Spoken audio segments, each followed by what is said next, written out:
Ngokusho kukaThwala, amadodana akhe antshontsha impahla yakhe yomculo ngesikhathi esohambweni lwaseMelika.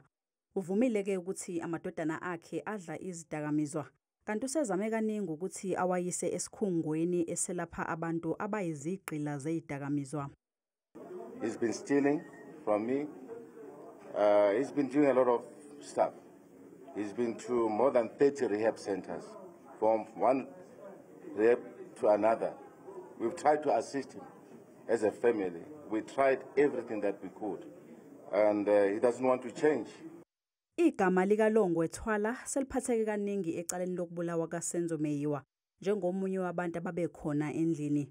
Uyise uthi nakuba uLongwe eyisigebengu kodwa angeke abulale ngisho intuthwane. This has got nothing to do with Senzo. And regarding the Senzo Meyiwa, I know that he didn't.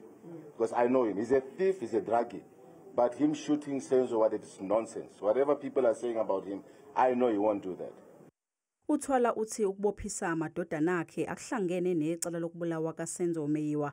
Kanti-ke ukube kuthiwa uLongwe unesandla kuleli cala, ngabe kudala amnikela emaphoyiseni.